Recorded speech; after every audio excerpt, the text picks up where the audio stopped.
Hola, yo soy Mirna Rey y esto es La Fuente del Todo. Seres maravillosos acompañarán este podcast.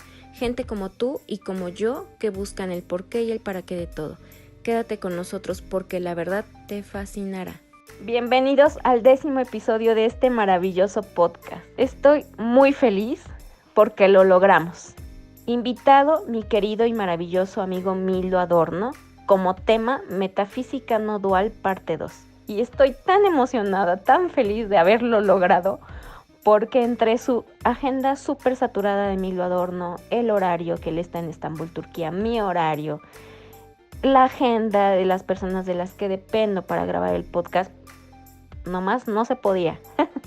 Pero gracias, Milo, por tu enseñanza, por la dedicación al podcast, por el tiempo y por todo lo que has hecho en mi vida. Te lo he dicho muchas veces, se los he dicho a ustedes también. En verdad, escúchenlo. Siempre él va a estar vigente en este podcast, actualizándonos en temas e información de metafísica no dual. Escúchenlo, les prometo que siempre hay un antes y un después de escuchar a Milo Adorno. Gracias, gracias. Buenos días, Milo. ¿Qué tal el clima por allá? Muy frío. ¿Sí? ¿Estás bien? ¿Todo bien? Todo muy bien. Qué bueno, me da mucho gusto volver a coincidir contigo. Gracias, igualmente. Entonces, ¿comenzamos? ¿Te parece? Súper, claro. A ver, para ser espiritual, ¿debemos de dejar de ser religiosos? Bueno, te puedo decir que no es que tengas que dejar de ser religioso, sino que hay una posibilidad bien grande que lo dejes de ser de manera orgánica. O sea, de que poco a poco te dejes de identificar con una religión. Pero para poderte yo contestar esta pregunta de una manera más amplia y que les haga sentido a la audiencia, yo creo que primero hay que repasar lo que significa ser espiritual, porque hay mucho malentendido o mucho cliché relacionado a la palabra espiritual. Si yo, por ejemplo, te pregunto, ¿qué tú piensas que es una persona espiritual? Cuando digo tú, me refiero a X persona.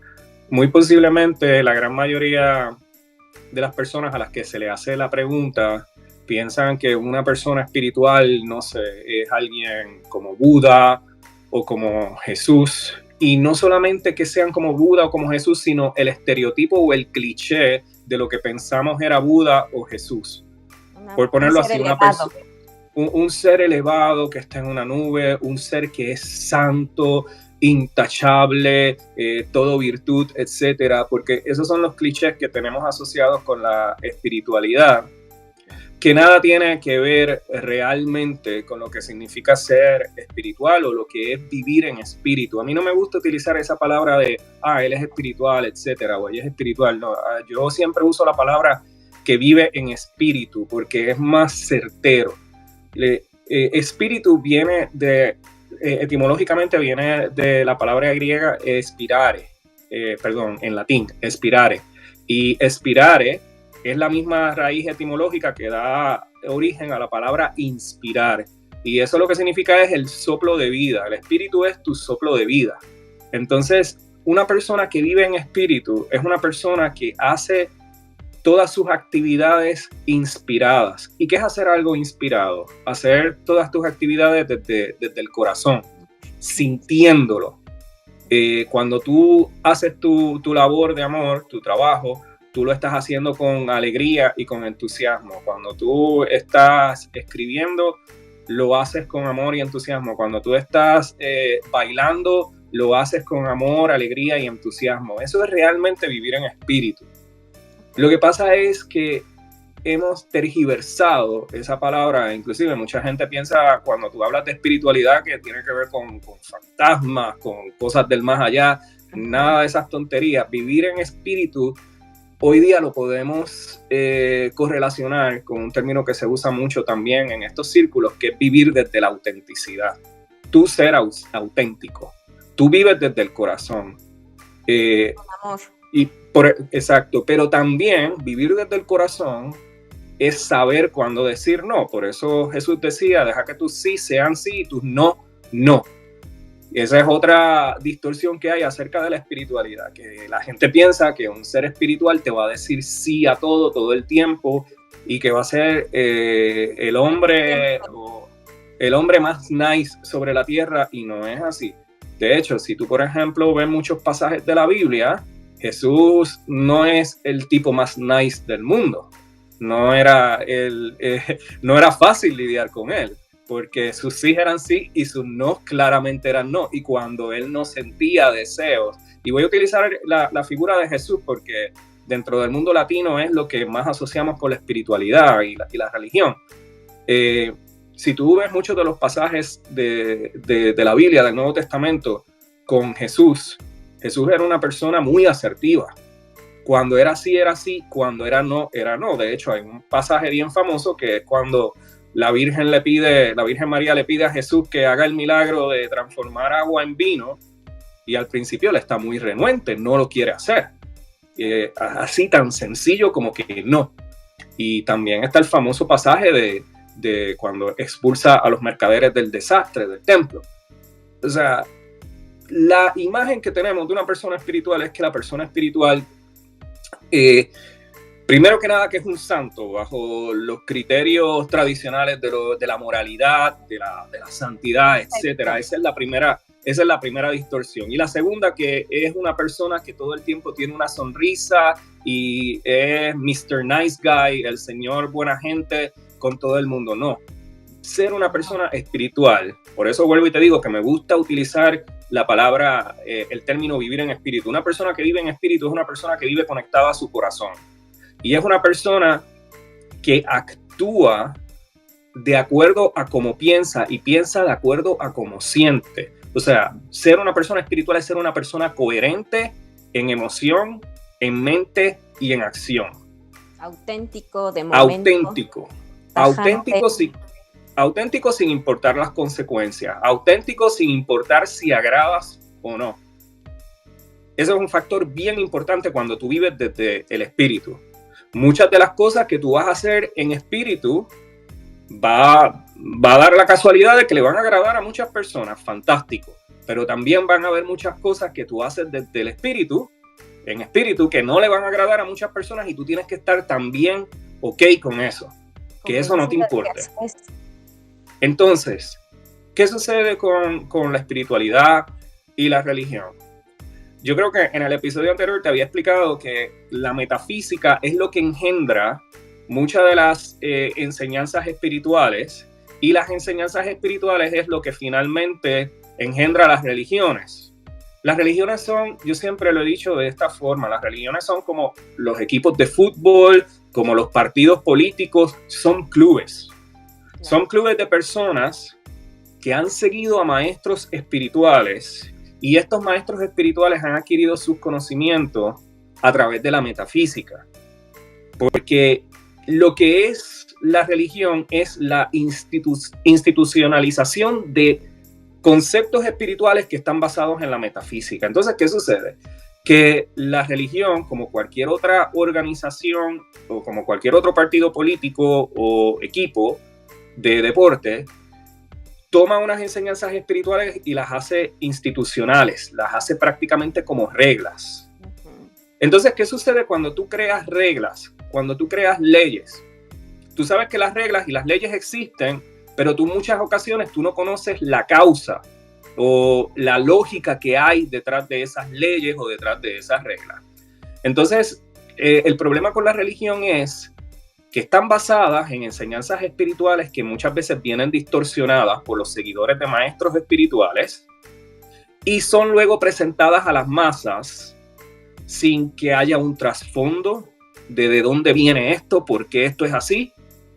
Y en muchas ocasiones las enseñanzas espirituales por los líderes religiosos son distorsionadas, como lo hemos visto a través de la historia, para el propio beneficio de los líderes o para el propio beneficio de un grupo social. Entonces, si dentro de la religión tú puedes rescatar la esencia de muchas enseñanzas espirituales originales que a su vez son derivados de la metafísica. Pero ya la religión es como dentro de la pirámide, el eslabón más bajo, es donde hay la mayor distorsión.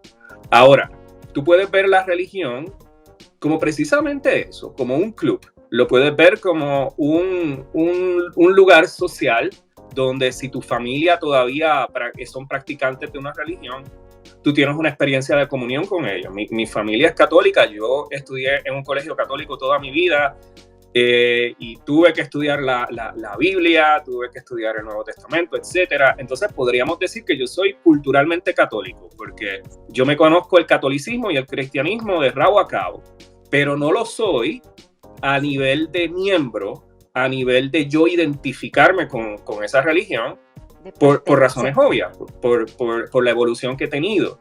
Pero significa eso de que yo ahora tengo, por ejemplo, un odio hacia la religión, o que no puedo pisar una iglesia, o que tengo un juicio contra las personas que pertenecen a una religión. Por supuesto que no. Si yo tengo esa mentalidad de que las personas religiosas no entienden nada, o que son sencillamente ovejas siguiendo a pastores, etc., entonces yo no aprendí nada de metafísica. Estoy entablando separación, y una de las cosas que la metafísica te enseña es que no hay separación entre el perceptor y el objeto de observación. Todos son parte de ti. Entonces yo no puedo asumir una actitud de juicio o rechazo hacia una religión. Ahora, lo que deja de ocurrir es una identificación. Tú te dejas de identificar. De igual manera que yo, por ejemplo, puedo ser estadounidense de nacionalidad, pero yo no me identifico como americano, en el sentido de que yo no siento de que ese es mi país al que debo ciegamente de seguir en todo, y que si Estados Unidos es enemigo de Rusia, pues entonces yo veo a los rusos como enemigos, etcétera. Es una conveniencia social, es una conveniencia legal, tu nacionalidad. Pero, por ejemplo, tú puedes ser mexicano. ¿Perdón? No eres partícipe de todo lo que imponen o hacen. No eres partícipe de las dinámicas separatistas que tiene, por ejemplo, ser un nacional de un país, o pertenecer a un equipo, pertenecer a una religión, porque si te fijas, lo que tienen en común las nacionalidades, los equipos de deporte, los partidos políticos, las religiones, etcétera, todo lo que tienen en común es separación. Yo tengo la razón, o yo soy mejor por encima de ti. Entonces, en muchas cosas tú no puedes evitar pertenecer a organizaciones, o no puedes evitar tener una nacionalidad, pero lo que tú puedes evitar es la identificación egoica que viene con eso. Y entonces, cuando tú vives en espíritu, muchas veces tus sentimientos, tus emociones desde el corazón no van a coincidir con las cosas que te dice la religión que tienes que hacer. Entonces, ahí tú vas a ver que vas a estar en disonancia con la religión versus lo que tú sientes en el corazón que deseas hacer. Por eso es que es bien poco probable que una persona que vive en espíritu se siga identificando como que soy de X o Y religión, porque ya esa persona sabe que el verdadero maestro, el único líder que hay que seguir, es el corazón, o lo que en la Biblia se le conoce como el Espíritu Santo. Wow. Sí, tienes razón, Milo. Ahora, un punto de vista. Me encantó. ¿Cómo despertar al ser divino que hay en cada persona? Porque también se habla mucho en la espiritualidad de esto.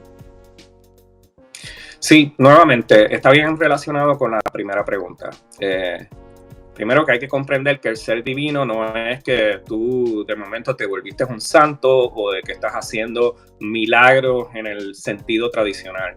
El ser divino es vivir desde el espíritu. El espíritu, que es el ánimo, espíritu y ánimo son exactamente la misma cosa. Si yo te digo a ti, por ejemplo, no estoy en espíritu para hacer eso, significa que no estoy en ánimo para hacerlo. Y tú me puedes decir a mí, pero estás haciendo una tergiversación de la palabra espíritu, o estás poniendo lo que es estar en espíritu de una manera muy simplista, pero es que es así. Nosotros somos los que hemos revestido de cosas innecesarias a la palabra espíritu. El espíritu es el ánimo. Si yo te digo de que yo... ¿Perdón? Las ganas de. Las ganas de. Lo que pasa es que nosotros pensamos que los deseos del corazón, que vienen acompañados de un ánimo intenso por hacer algo, son puros caprichos de nosotros, pero es de la manera en que en el mundo físico, los dictados de tu verdadero ser que no están en esta dimensión, son traducidos por el cuerpo, son traducidos por el aparato biológico de nosotros como las ganas de hacer algo, pero esos deseos que vienen acompañados de amor, de alegría, entusiasmo, y que tú no sabes de dónde salen, no vienen de esta dimensión, vienen de donde está tu verdadero ser, que es fuera del espacio-tiempo. Lo que pasa es que uno, a nivel biológico, a nivel de ser humano, uno lo interpreta como tengo ganas de o no tengo ganas de, pero esa es la voluntad de Dios, la voluntad de tu ser divino, que eres tú mismo, no es otra persona, no es otra entidad, eres tú mismo, pero fuera del sueño del espacio-tiempo. Se traduce, la voluntad de Dios se traduce en ti como el amor y el entusiasmo por X cosa. ¿Y cómo tú sientes eso? Bueno, tengo ánimos o deseos de hacer X cosa o no tengo. Si tú no tienes ganas de hacer algo, es porque esa no es la voluntad de Dios para ti. Si tú tienes muchas ganas de hacer algo, aunque sea contrario a lo que el mundo dice que tú debes de hacer, esa es la voluntad de Dios para ti, porque la voluntad de Dios, que es tu verdadero ser, tu ser divino, fuera de la ilusión, tú la sientes en tu cuerpo, tú la sientes como ser humano, como el deseo de hacer X cosa. Entonces, ¿cómo tú dejas despertar al ser divino que hay en ti, no teniendo juicios acerca de lo que tú sientes, no teniendo juicios acerca de lo que tú deseas y no teniendo juicios acerca de lo que tú le dices no? De esa manera, gradualmente, tú empiezas a dejar que tu ser divino, que es el espíritu, que es la manera en que tu ser divino se comunica en el mundo 3D, en el mundo tridimensional, de esa es la manera en que tú comienzas gradualmente a despertar a tu ser divino a través de la autenticidad. Y tu ser divino va a hacer muchas cosas que van a coincidir con las expectativas de la sociedad, pero vas a hacer también muchas cosas que no van a coincidir con las expectativas de la sociedad. ¿Y en qué se traduce eso? En que cuando tú comienzas a despertar a tu ser divino y cuando tú comienzas a vivir desde la autenticidad, puede ser que tú te conviertes en una persona muy contradictoria ante los ojos de los demás. Pero si los demás quieren pensar que eres una persona contradictoria, so be it, déjalo ser. Pero porque tú sabes que cuando tú vives desde la autenticidad, cuando tú vives desde el espíritu, tú estás viviendo a través de tus colores verdaderos. Tú no estás viviendo en moldes, tú no estás viviendo a través de reglas, etcétera.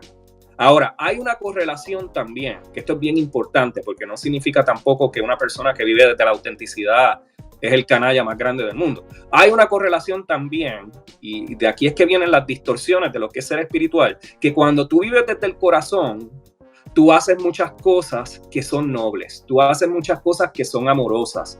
Eso ocurre y ocurre más a menudo, porque tú estás dejando a tu verdadero ser, lo estás dejando florecer. Pero esas cosas vienen, esa virtud, es la virtud que no sabe que es virtud. Esas cosas vienen de manera orgánica, no vienen porque tú... Espontáneo, exacto. No viene porque tú dices, de acuerdo al manual de virtud, de acuerdo al manual de santidad, tengo que hacer X o Y cosas.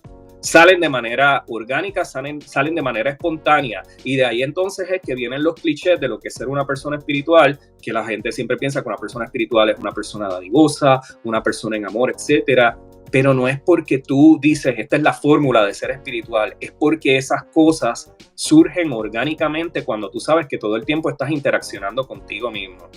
Pero también va a surgir orgánicamente, como ya tú sabes que todo es una interacción contigo mismo y ya tú sabes que el corazón es quien manda, también va a surgir orgánicamente tu decir no. Y también va a surgir orgánicamente, ok, la sociedad piensa sobre X cosa de tal manera, pero yo pienso de otra manera y me tienes sin cuidado.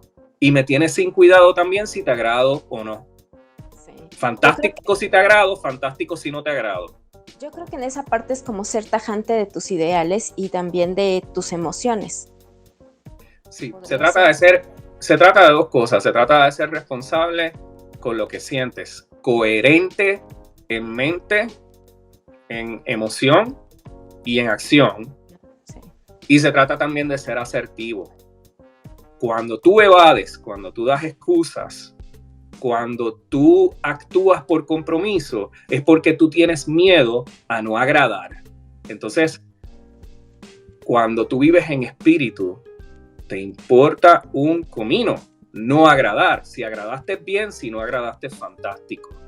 Y sí, cuando tú empiezas a despertar tu ser divino, que lo podemos traducir a vivir desde el corazón, vivir en la autenticidad, muchas cosas te van a dejar de importar, incluyendo la opinión que tienen los demás sobre ti, y eso es fantástico. Cuando te deja de importar lo que alguien piensa de ti, sabes que hay un avance bien grande.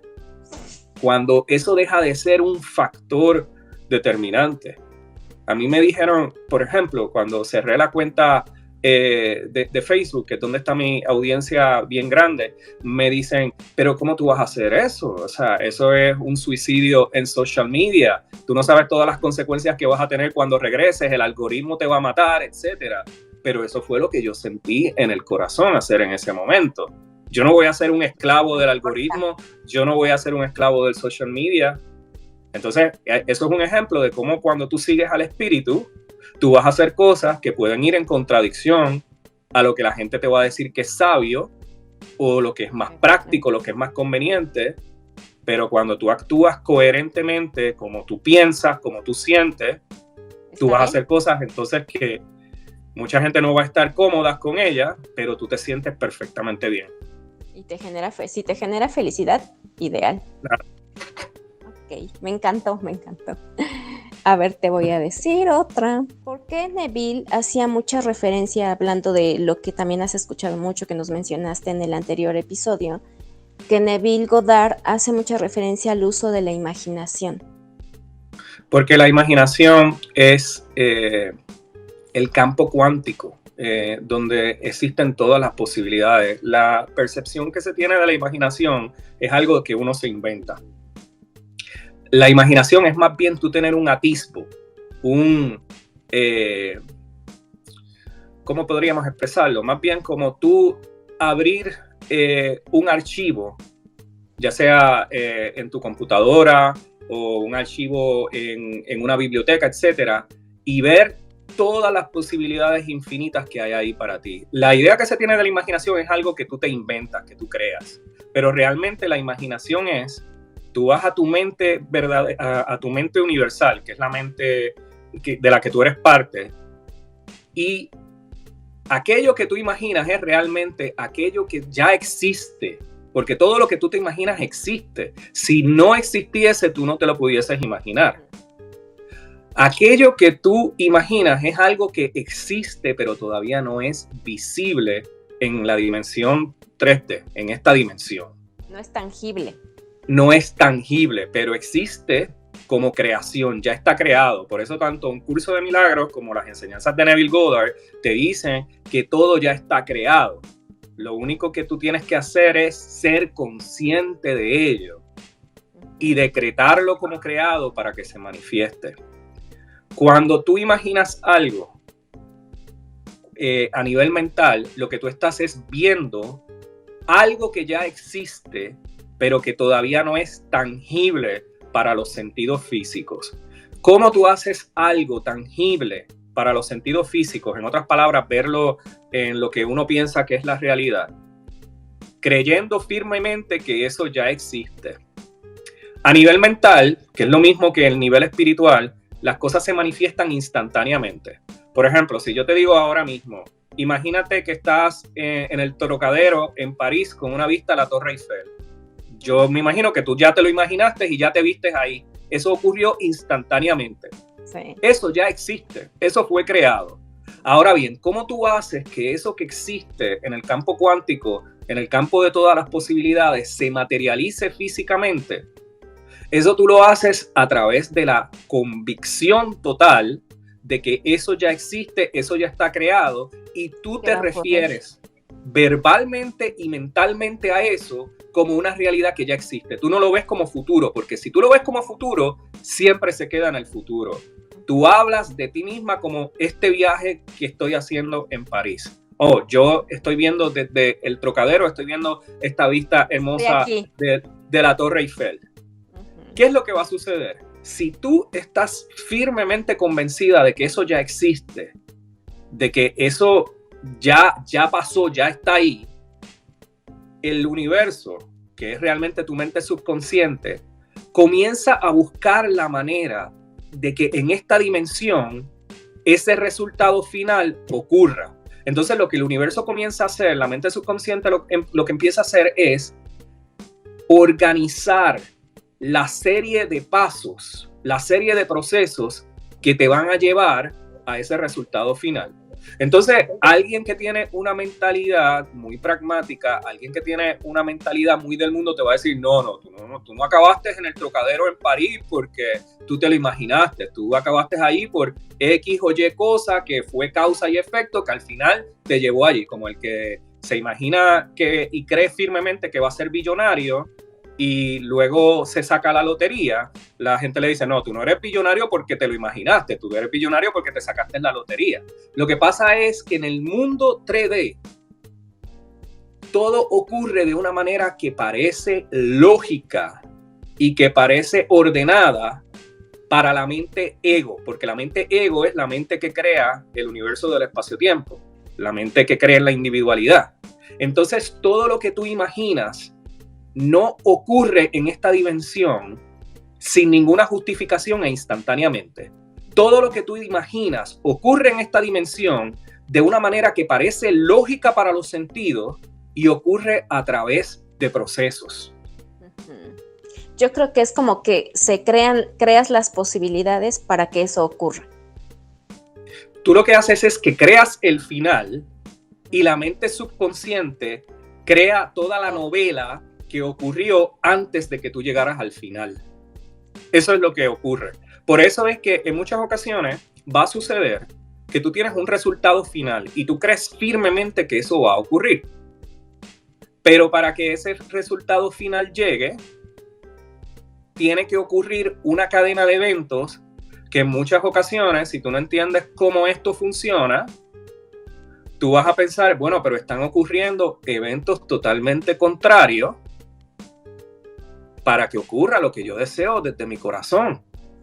Y está bien porque es parte del proceso. Esas cosas tienen que ocurrir.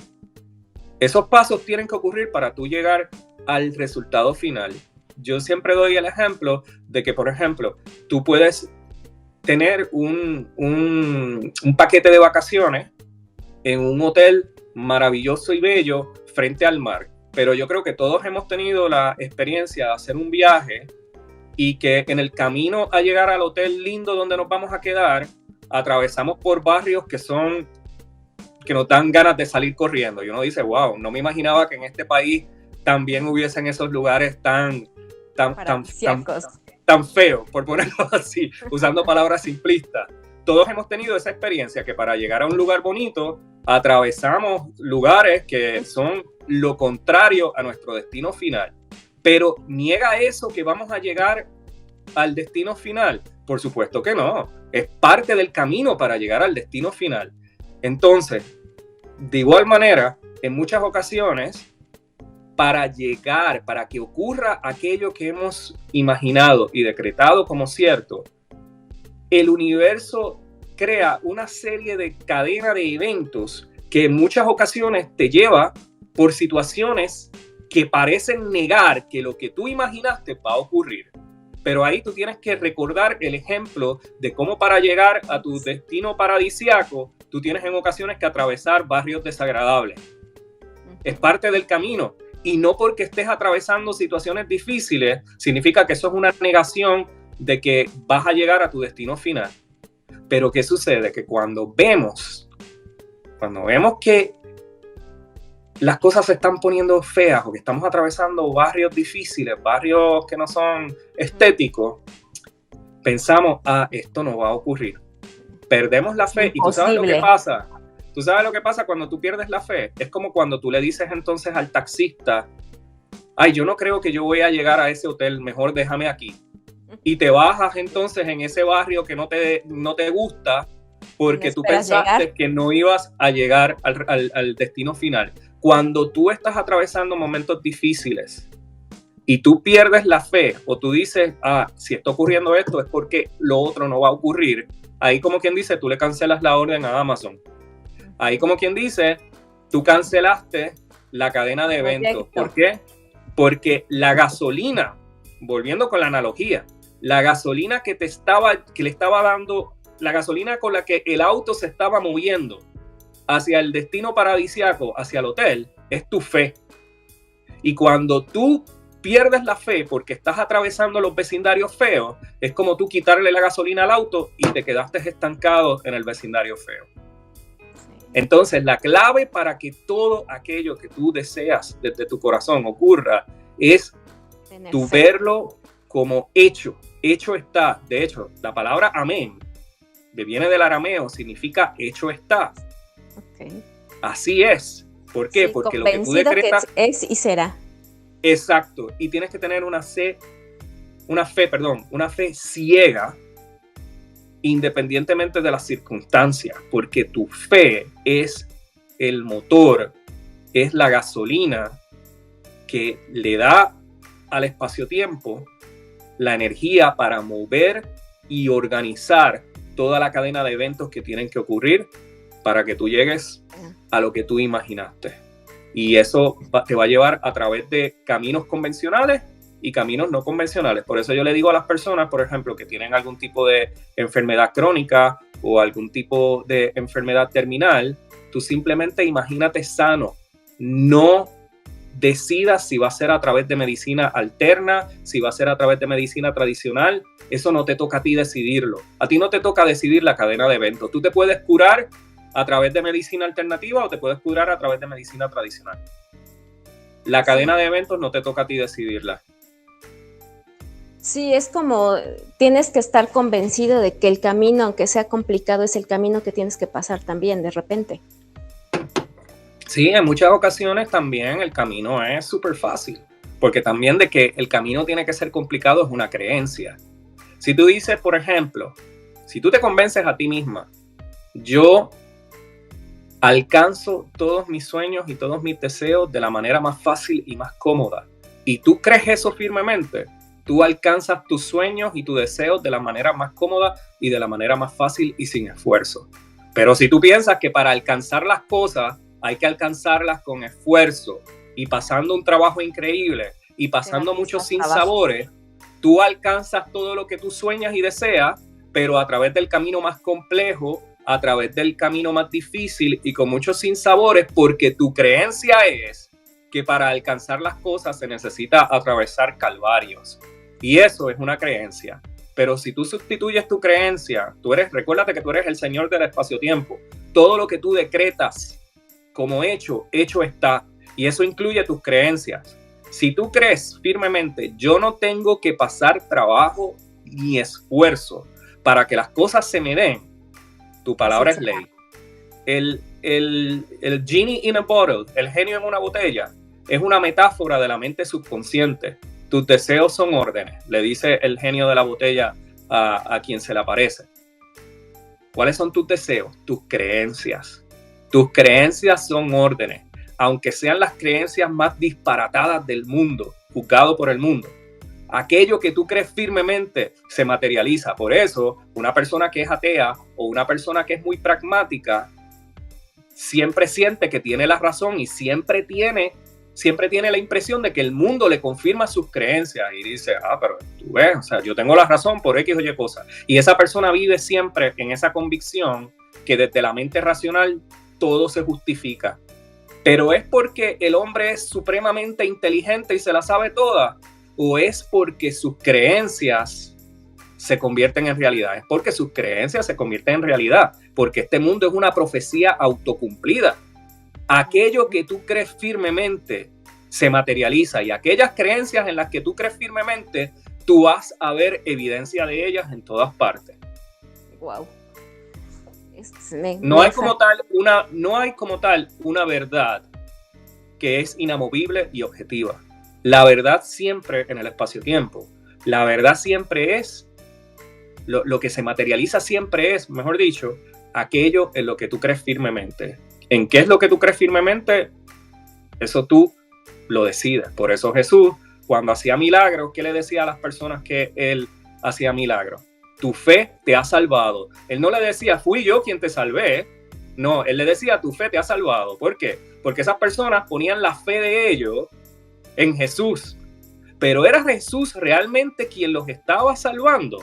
Jesús lo que les estaba era enseñando a ellos a tener fe. Ellos, pensando que Jesús es de donde emana la sanación, tenían fe que ese hombre los iba a sanar. Pero realmente no era el hombre físico quien los estaba sanando. Era la fe que ellos tenían que los sanaba. Por eso es que Jesús le decía, tu fe te ha salvado. Él nunca decía, te salvó el Espíritu Santo, te salvé yo, el Jesús histórico físico. Él le decía, tu fe te ha salvado, porque es tu fe en lo que sea. Yo puedo tener fe en esta taza y esta taza se convierte en algo sagrado. Y yo voy a ver evidencia a través de mi vida y a través del espacio-tiempo que esa taza es sagrada. Y de la misma manera puedo decir un día, esa taza no es sagrada. Porque son tus creencias las que crean toda la cadena de eventos que justifican las cosas. Por eso un día algo puede ser súper bueno para la salud y 15 o 20 años más tarde, ahí tú ves los científicos diciendo, no, eso hace daño, eso causa cáncer, etc. La Coca-Cola, por ejemplo, que hoy día es tan vilipendiada y maldecida, comenzó como un remedio para el dolor de cabeza. Y en las primeras décadas, la Coca-Cola era vista como algo maravilloso y milagroso. Y hoy día hay mucha campaña negativa hacia la Coca-Cola. Pero ¿es la Coca-Cola en sí misma buena o mala? Ninguna de las dos. Es tus creencias acerca de la Coca-Cola lo que va a determinar qué efectos va a tener la Coca-Cola en ti. Yo he visto muchas personas que toman Coca-Cola y engordan muchísimo. Y tienen problemas de salud. ¿Por qué? Porque tienen la creencia de que la Coca-Cola me va a hacer daño. Me gusta, pero me va a hacer daño. Mientras tanto, he visto otras personas que beben Coca-Cola y tienen la complexión facial y el cuerpo más esbelto y la cara más suave, más delicada. Son tus creencias lo que activa cualquier cosa. Nada en este mundo es sagrado o profano, bueno o malo. Es como tú piensas. Por eso es que Shakespeare, en muchas de sus obras, que eso viene de una tradición espiritual, decía que no es aquello que lo que tú haces, lo que es bueno o malo, sino con la mente con la que lo haces. Es el pensar lo que lo hace bueno, entre comillas, o malo. La intención de las cosas que piensas y sientes, ¿no? Tu creencia. Oye, para ir cerrando el episodio, yo de repente cuando escucho, te digo que de repente escucho a Neville Goddard y me regreso como al principio porque me surgen muchas dudas. Pero en lo que platicabas, como te digo, el episodio anterior decías que nosotros creamos también en las personas. Y quiero saber, por ejemplo, ¿a dónde van las personas, los muertos? Si creamos, ¿a dónde van los muertos si son una creación de nuestra mente? Esa es una de las preguntas que más me hacen. Mira, para eso es bien importante que tú comprendas que la única realidad que existe es la tuya. La realidad parece compartida. Cuando yo digo de que la realidad parece compartida es que yo pienso que tú estás allá en México y que tú tienes tu propia realidad por allá, etcétera, o que tú participas en una realidad de la que yo participo. En otras palabras, que uno de alguna manera u otra es insertado en una realidad que existe contigo y sin ti. Pero eso es un truco de conciencia. Este mundo, tu realidad es literalmente un sueño de conciencia que se siente más tangible y real, pero es un sueño. Yo te pregunto a ti, ¿a dónde se van las personas que tú ves todas las noches cuando tú sueñas? ¿A dónde se van esas personas? ¿A dónde se van esas ciudades? A ninguna parte. Cuando tú despiertas, tú te das cuenta de que eran una ilusión. de que nunca estuvieron ahí. Ahora bien, significa que esas personas y esos mundos son así, por así decirlo, figmentos de nuestra imaginación. No, esas personas, esos mundos, son nuestro subconsciente. Y nuestro subconsciente es una parte de nosotros. Por eso es que Sigmund Freud decía que en un sueño todos son tú. Cuando tú te vas a dormir en las noches y tú ves a tu madre en los sueños, eso no fue que tu mamá se metió dentro de tu cabeza y se metió a hacer el papel de tu mamá en tus sueños, no. La madre tuya que tú ves en los sueños es tu subconsciente interpretando a tu mamá. En otras palabras, la mamá tuya en tus sueños eres tú misma. No es nadie más que se mete en tu mente. De igual manera, en este mundo, las personas que nosotros pensamos que existen aparte de nosotros, realmente no tienen una existencia independiente a la nuestra. Ellos están ahí porque nosotros les damos vida, porque quien realmente tú eres es la única vida. Tú eres Dios, olvidándose que es Dios y teniendo una experiencia de ser humano en un mundo de seres humanos. Como tú eres la conciencia universal soñando el sueño de la humanidad y tú piensas que tú eres un humano, como esa es la creencia que tú tienes sobre ti mismo, tú te ves entonces en un mundo con seres humanos. ¿Qué sucede también? Que en este mundo Dios piensa que es limitado. Y como las cosas son limitadas, eso significa que las cosas tienen un principio y un final. Por eso Dios se ve a sí mismo como si naciese y muriese. Y por eso entonces, como Él piensa que es limitado, que nace y que muere, como lo que pensamos que somos los seres humanos, entonces Él va a ver una creación donde ese es el patrón. ¿Por qué? Porque Dios piensa en esta realidad que está limitado, porque se olvidó de que Él es ilimitado. Por eso es que en esta realidad las cosas mueren y nacen por una creencia, la creencia de la limitación. Entonces, contestando a tu pregunta, ¿a dónde se van los muertos cuando se mueren? A ninguna parte en el sentido de que van a un lugar. Se quedan dentro de ti, donde siempre han estado. Cuando una persona muere, lo que cesa es la proyección holográfica de un aspecto de tu subconsciente. Eso es lo único que pasa. ¿Por qué deja esa persona de vivir en este mundo?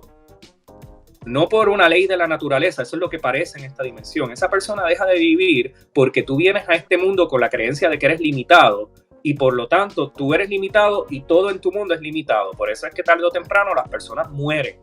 Ahora, lo que ocurre es que ese aspecto tuyo de tu subconsciente deja de ser proyectado holográficamente, pero tú todavía puedes comunicarte con esa persona porque esa persona siempre ha sido parte de ti. Esa persona es tu mente. Por eso cuando alguien muere, esa persona sigue estando ahí contigo. Y si tú quieres tener una conversación con un ser amado que murió, lo único que tú tienes que hacer es imaginarte que estás teniendo una conversación con esa persona y eso es tan real como si tú tuvieses una conversación con esa persona físicamente, porque esa persona siempre ha sido parte de ti. Esa persona es tu mente. Ahora, si tú me estás preguntando qué pasa cuando tú mueres, qué pasa cuando tú acabas tu sueño de vida, que es lo único que te debe de importar, tu realidad, pueden ocurrir dos cosas. O tú tienes un sueño de transición en el que tú te ves que tú estás en un lugar divino, rodeado de ángeles, etcétera, que es lo que le ocurre a la gran mayoría cuando tú estás en tu etapa de evolución y tú todavía crees que existe un mundo externo a ti y que hay un Dios aparte de ti. Como esas son tus creencias, cuando tú mueres, tú ves algo que refleja tus creencias. Cuando una persona, si tú eres cristiano, cuando tú mueres, tú ves algo que refleja tus creencias cristianas. Si tú eres musulmán, cuando tú mueres, tú ves algo que refleja tus creencias de musulmán. Lo que tú ves cuando mueres es una correlación directa con las que son tus creencias actuales, porque lo que tú ves en el afterlife, en la vida después de la muerte, es una ilusión también. Tú pasas un tiempo quizás en un sueño transitorio en el que estás feliz, literalmente en una nube, en un cielo en las nubes, y ves a Jesús y ves a tus familiares, etcétera, pero eso es una ilusión también creada por tu mente. Luego de que estás en ese sueño transitorio, ¿qué ocurre? Vas a una nueva encarnación y esa nueva encarnación va a ser un reflejo de qué tan avanzado tú te quedaste en tu vida anterior. Porque lo que son tus circunstancias de vida cuando tú naces es el resultado de donde tú te quedaste espiritualmente en tu encarnación anterior. Pero contestando tu pregunta de una manera más simple, los muertos se van a ninguna parte, siempre se quedan contigo, donde siempre han estado. Me encantó. ¿Sabes qué? Si de repente, como te digo, bueno, si yo lo creo, entonces lo modifico, lo desaparezco, ¿qué le hago? ¿No? Siempre me surge esa duda de, bueno, si yo lo creo, también lo puedo modificar, claro, lo puedo desaparecer y demás. Eso, bueno, ¿desaparecer en qué sentido? Borrarlo. Bueno, sí, puedes desaparecerlo en todos los sentidos posibles. Te digo que eso va a depender mucho de tus creencias. Por eso un curso de milagros enseña mucho que todo es neutral. Nosotros pensamos que las personas son buenas o malas de manera intrínseca por ellos mismos. Y es nuestras creencias acerca de alguien lo que determina lo que va a ocurrir con esa persona. Si nosotros pensamos que son las personas las que cambian, lo que está ocurriendo es que a nivel subconsciente nosotros empezamos a cambiar la manera en que vemos al prójimo, porque no voy a entrar en detalles ahora respecto a eso, pero la mente tiene la tendencia a querer ensalzar y luego destruir. Y si tú ves ese ciclo, lo vas a ver en las celebridades, alcanzan la fama y luego un escándalo. Lo vas a ver en las relaciones, alcanzamos el pico del romance y luego la relación se destroza. En el espacio-tiempo, la mente, por razones que son más complejas, que no voy a entrar ahora en esa discusión, le encanta la historia de ensalzar para luego destruir, de glorificar para luego destruir. Y nosotros tenemos ese ciclo siempre con las personas. Es nuestra creencia subconsciente acerca de las personas lo que determina cómo la otra persona se va a comportar. Por eso es que todo en este mundo es neutral. Y si tú decides, esta persona es pura y bella de corazón y lo crees así a nivel mental, el mundo te va a dar la justificación de que esa persona es bella y pura a nivel mental. Y si tú ves fallas en tu hermano, no es porque tu hermano tenga esas fallas.